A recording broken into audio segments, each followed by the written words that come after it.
Assalamualaikum warahmatullahi wabarakatuh. Di sini kami dari kelompok 6 akan mempresentasikan elemen dan struktur teori akuntansi. Anggota kelompok kami terdiri dari Dija Putri dengan NIM 170, Aldra Mutiara dengan NIM 182, Zaneta Ardilia dengan NIM 262, Kristiani Marta dengan NIM 263, dan Hanifadia dengan NIM 438. Baik, masuk ke definisi. Di sini Hendriksen mendefinisikan teori akuntansi sebagai seperangkat prinsip-prinsip luas yang menyediakan kerangka acuan umum yang dapat digunakan untuk mengevaluasi praktek akuntansi, memandu pengembangan praktik dan prosedur baru. Di sisi lain, McDonald juga berpendapat bahwa sebuah teori harus memiliki 3 elemen. Yang pertama, pengkodean fenomena ke representasi simbolis. Yang kedua, manipulasi atau kombinasi menurut aturan. Yang ketiga, penerjemahan kembali ke fenomena dunia nyata. Untuk memenuhi kriteria-kriteria tersebut, akuntansi menggunakan yang pertama simbol, debit dan kredit. Yang kedua, aturan penerjemahan. Yang ketiga, aturan manipulasi. Terdapat 2 metodologi. Yang metodologi yang pertama ialah metodologi deskripsi, yaitu upaya untuk menggambarkan praktek akuntansi yang ada dan dianggap berguna. Metodologi yang kedua ialah metodologi normatif, yaitu upaya untuk menjustifikasi apa yang seharusnya dan bukan apa yang ada. Berikutnya masuk ke traditional approaches to accounting theory atau pendekatan tradisional untuk teori akuntansi. Yang pertama ada non-theoretical approaches. Pendekatan ini pendekatan pragmatis terdiri dari konstruksi teori yang sesuai dengan praktik dunia nyata dan menyarankan solusi praktis. Pendekatan otoriter yaitu terdiri dari penerbitan pernyataan untuk regulasi praktik akuntansi. Berikutnya terdapat the deductive approach atau pendekatan deduktif. Langkah-langkah yang digunakan untuk memperoleh pendekatan deduktif, yang pertama menentukan tujuan laporan keuangan, yang kedua memilih dalil-dalil akuntansi, yang ketiga menurunkan prinsip-prinsip akuntansi, yang keempat mengembangkan teknik-teknik akuntansi. The inductive approach. Terdapat 4 tahap pada pendekatan induktif ini. Yang pertama, mencatat semua pengamatan. Yang kedua, menganalisis dan mengklasifikasikan pengamatan untuk mendeteksi hubungan yang berulang. Yang ketiga, derivasi induktif dari generalisasi dan prinsip-prinsip akuntansi dari pengamatan yang menggambarkan hubungan yang berulang. Yang terakhir, menguji generalisasi. Berikutnya ada the ethical approach atau pendekatan etika. Inti dasarnya terdiri dari konsep kewajaran, keadilan, kesetaraan, dan kebenaran. Secara umum, konsep kewajaran mengimplikasikan bahwa laporan akuntansi tidak tunduk pada pengaruh yang tidak semestinya atau bias. Komite prosedur audit mengacu pada kewajaran penyajian sebagai yang pertama kesesuaian dengan GAAP, yang kedua pengungkapan, yang ketiga konsistensi, yang keempat daya banding.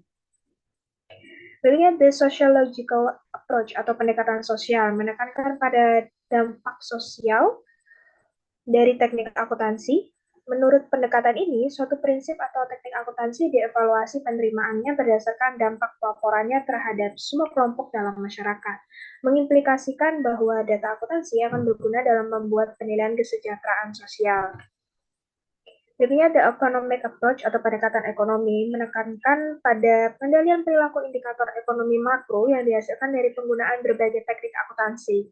Pilihan teknik akuntansi yang berbeda tergantung pada dampaknya terhadap kebaikan ekonomi sosial, ekonomi nasional. Kebijakan dan teknik akuntansi harus mencerminkan realitas ekonomi dan pilihan teknik akuntansi harus tergantung pada konsekuensi ekonomi.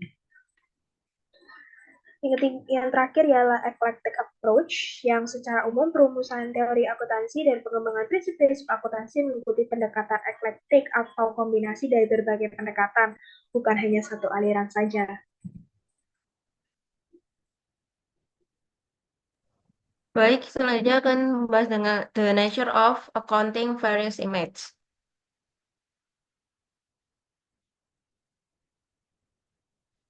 Yang pertama, accounting as an ideology. Akuntansi dianggap sebagai yang pertama sarana untuk mempertahankan dan melegitimasi tatanan sosial, ekonomi, dan politik saat ini.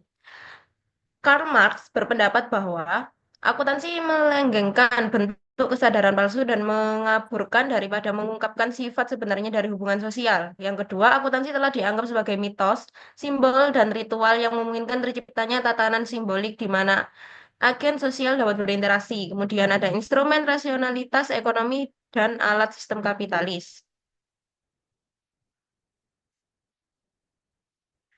Yang kedua ada accounting as a language. Akuntansi dianggap sebagai bahasa bisnis. Menurut Hawes, bahasa memiliki dua komponen yaitu simbol dan aturan tata bahasa. Yang pertama, angka dan kata serta debit dan kredit adalah contoh simbol unik dalam akuntansi.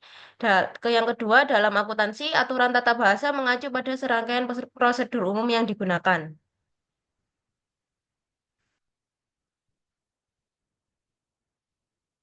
Kemudian ada accounting as a historical record. Catatan akuntansi memberikan sejarah pengelolaan sumber daya pemilik oleh manajer.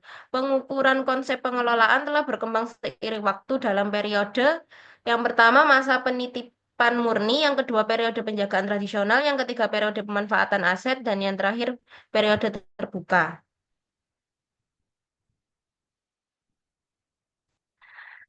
Selanjutnya ada accounting as a current economic reality. Neraca dan laporan laba rugi harus didasarkan pada realitas ekonomi dan bukan pada biaya historis. Kemudian tujuan utama dari gambar akuntansi ini adalah penentuan laba sebenarnya. Selanjutnya ada accounting as an information system. Akuntansi menghubungkan sumber informasi atau pengirim, biasanya akuntan, saluran komunikasi, dan sekumpulan penerima. Kemudian pandangan akuntansi. Yang pertama mengasumsikan bahwa sistem akuntansi adalah satu-satunya sistem pengukuran formal dalam organisasi. Yang kedua meningkatkan kemungkinan merancang sistem akuntansi yang optimal yang mampu memberikan informasi yang berguna.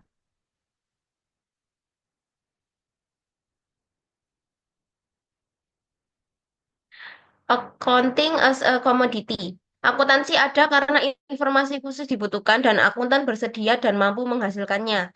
Ada pasar untuk informasi akuntansi dengan permintaan dan penawaran turunannya.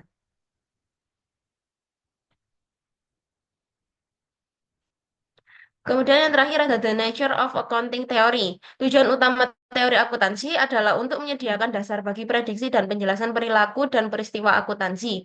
Saat ini belum ada satu teori akuntansi yang komprehensif.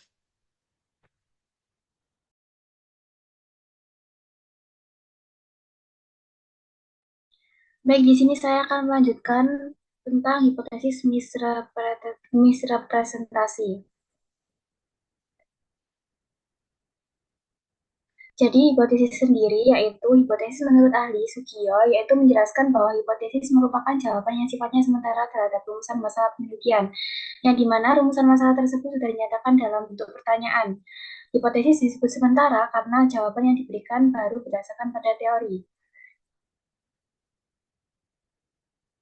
Sedangkan misrepresentasi yaitu menurut beberapa ahli, misrepresentasi dapat diartikan sebagai ketidakbenaran penggambaran, kesalahan penggambaran, pernyataan palsu yang dibuat oleh satu pihak kepada pihak lain, pernyataan yang keliru yang dibuat sebelum kontrak dibuat. Jadi hipotesis misrepresentasi keuangan itu selektif karena masalahnya bukan karena ketidaksengajaan, melainkan karena aturan pelaporan yang dibuat-buat dan fleksibel yang diumumkan oleh pembuat standar yang telah ditangkap oleh pihak-pihak yang berwenang dan pihak-pihak lain yang terlibat dalam proses keuangan.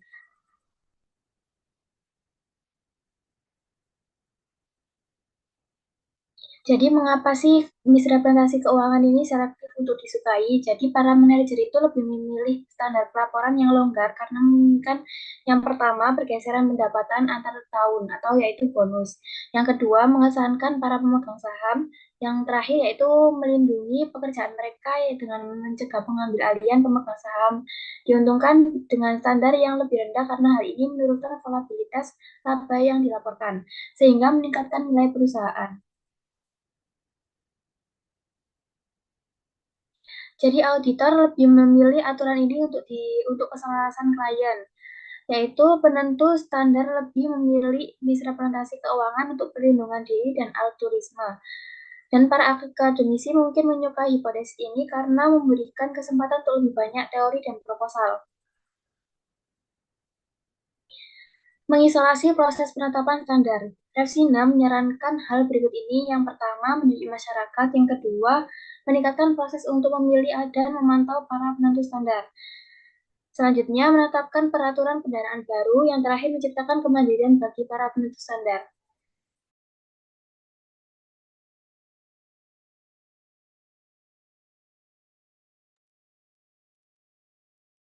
Selanjutnya, generally accepted accounting principles.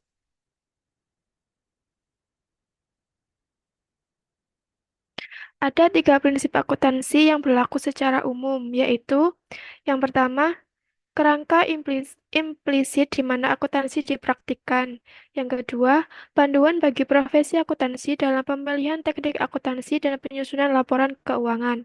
Dan yang ketiga, konvensi, aturan, dan prosedur yang termasuk dalam GAAP memiliki dukungan otoritatif yang substansial.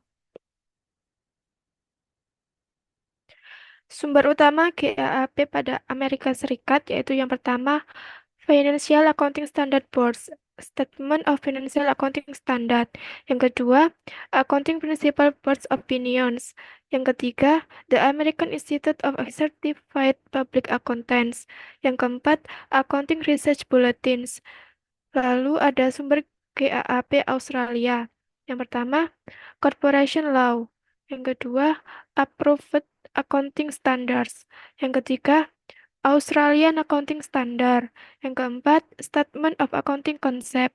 Yang kelima, Exposure Draft.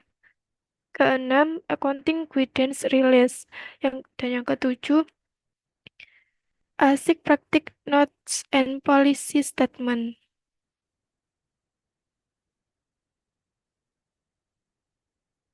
GAAP Australia dengan GAAP Amerika Serikat. Yang pertama, metode LIFO untuk menilai persediaan tidak diperbolehkan di Australia. Yang kedua, metode akuntansi liabilitas digunakan untuk pajak ketangguhan di Australia.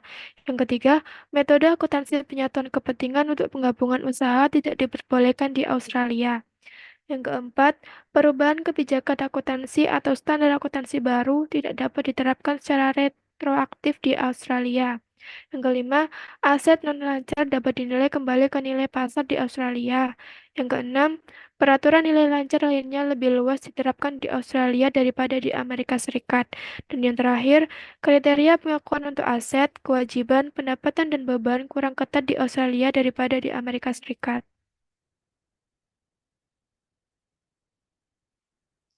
GAAP khusus.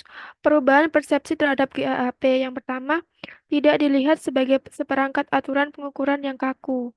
Yang kedua, berbagai penerapannya berbeda-beda, tergantung pada keadaan. Yang ketiga, ada GAAP tersendiri untuk perusahaan bisnis, organisasi pemerintah, perusahaan bisnis yang diatur, organisasi nirlaba, perusahaan investasi, dan bank.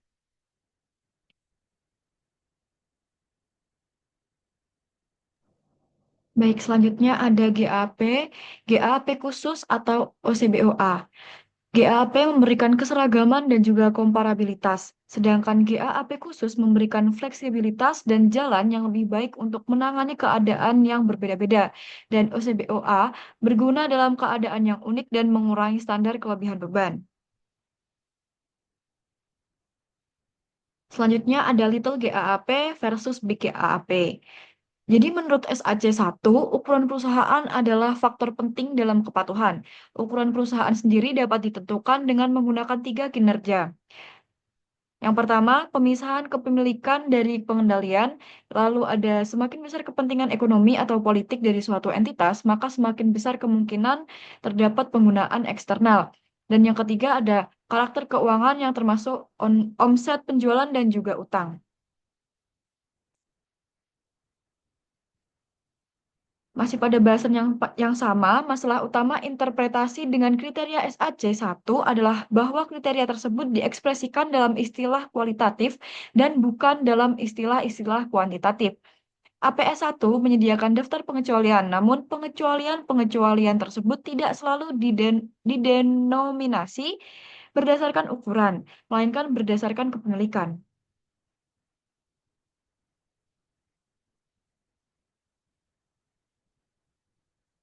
Lalu ada Little GAAP Committee. Di Amerika Serikat pada tahun 1974, Komite Prinsip-Prinsip Akuntansi yang berlaku umum untuk bisnis yang lebih kecil dan atau yang dimiliki secara erat telah dibentuk. Terdapat 4 pertanyaan dasar yang harus dipertimbangkan. Yang pertama, apakah ada perbedaan dalam penerapan akuntansi yang berlaku umum? Dan apabila ada, atas dasar apa perbedaan aplikasi tersebut harus ditentukan? Lalu perbedaan-perbedaan apa saja yang sesuai dan apa dampaknya terhadap CPA independen?